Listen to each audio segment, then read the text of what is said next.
remercier ñi nga xam ni yëpp noo toogalaat moo ñoom ñoo toog fii ku nekk mooy constater pertinence su intervention yi ku nekk fi nga génn ça veut dire que ñi fi toog ñëpp Sénégal daf leen intéressé ça veut dire que pexe am na mais ñi ñuy yore tey ji nekkuñu ci pexe buy defar Sénégal pexe bu leen di permettre ñu toog ci réew mi continuer ko yore moom la ñuy tabax ñun ñu am dimension wu responsabilité wu nekk ay acteurs politiques war a taxaw fi ñu leen mën a teree parce que le Sénégal ne peut pas attendre ça dañu am président bu def discours de politique générale boo ci dindee li ñu wax ni il n'a fait que répéter les propos du Premier ministre loolu rek moo ciy des ce besoin d'entraîner le Sénégalais ci ay recoins ay détails yi nga xam ni dañuy créer ay situations yi nga xam ni dañuy détourner waat attention Sénégalais yi ci leneen ils sont arrivés en promettant aux Sénégalais l'Eldorado réew mi suñ ci jotee nii lay mel ci lu concret parce que comme je l'ai dit pour qu'ils puissent arriver au pouvoir ces gens-là ils ont dû capturer les centres d'intérêt des Sénégalais nit ki fi muy yëg nga koy mën a naxee nous sommes d'accord que ni jàpp nañu fi Sénégalais yi yëgee mais lii problème bi mooy nax nañu Sénégalais yi ba noppi bugg continuer di nu nax ñun ñëpp fi nga xam ne mënuñu fa nax ñu def ñu par force ils veulent nous créer des situations dans lesquelles fépp fi nga xam ne dañ ko war a poñe dañ koy poñe pour que ñun désormais ñu bañ a bouger mais fépp fi nga xam ni ñun dañ fay nangu ñu nax ñu nangu ñu continuer diñ fa nax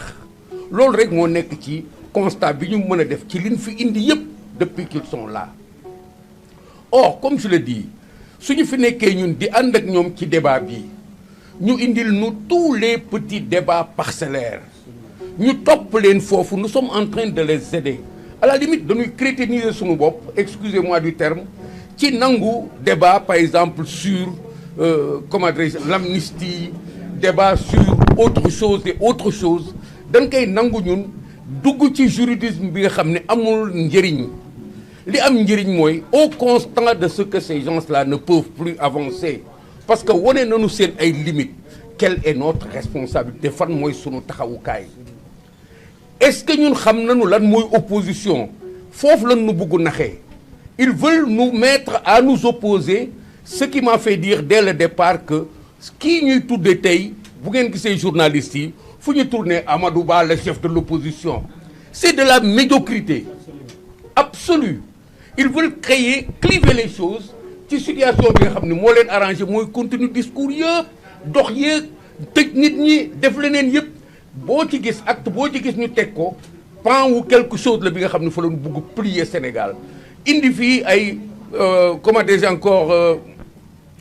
parquet financier l'autre truc haute cour de justice lépp c'est des instruments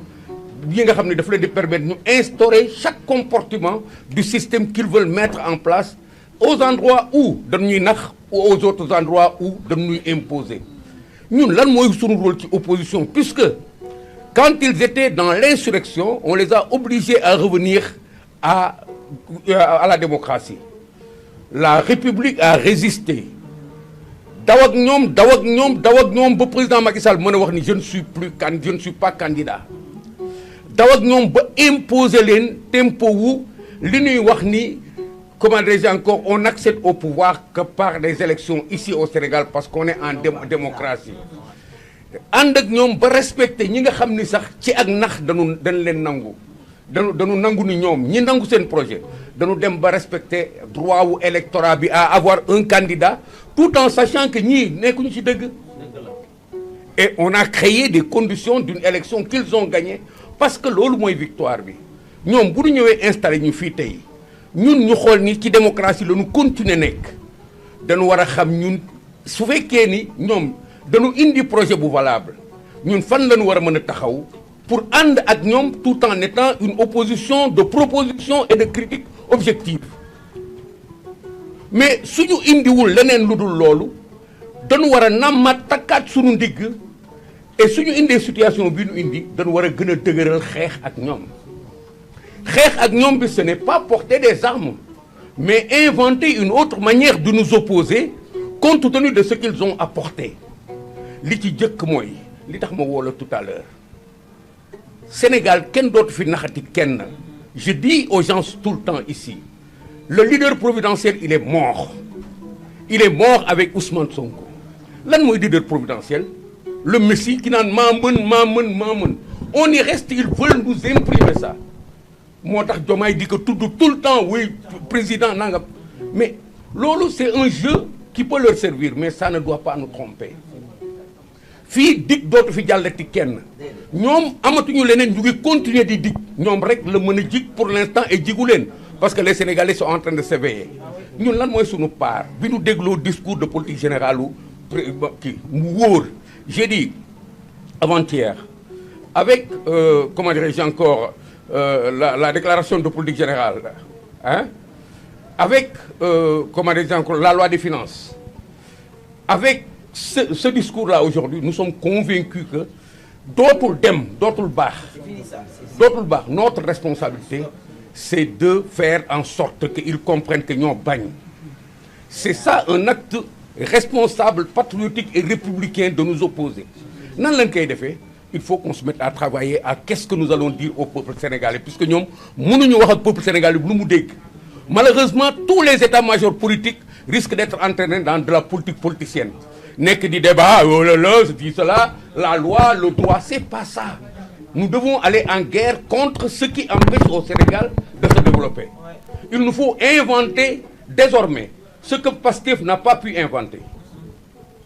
parce que ils avaient la chance d'inventer ce qui pouvait sortir le pays de cette situation parce que askan wi déglu nañ leen dégg nañ leen jox nañ leen pouvoir ça veut dire que le peuple a fait sa part de chemin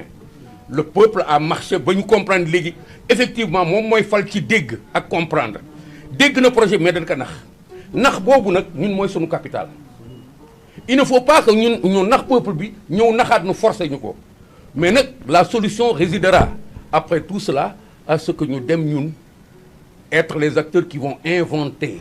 ce qui va sortir le pays ici et c'est possible maa ngi dégg fii muy convoquer l'histoire ñuy wax wéy bi ñu demee comment dire l'esclavage bi ñu demee comment dirais-je encore la colonisation oui c'est vrai c'est des comportements de choses qu'il faut aller visiter pour pouvoir expliquer aux Sénégalais pourquoi est-ce que il doit être fier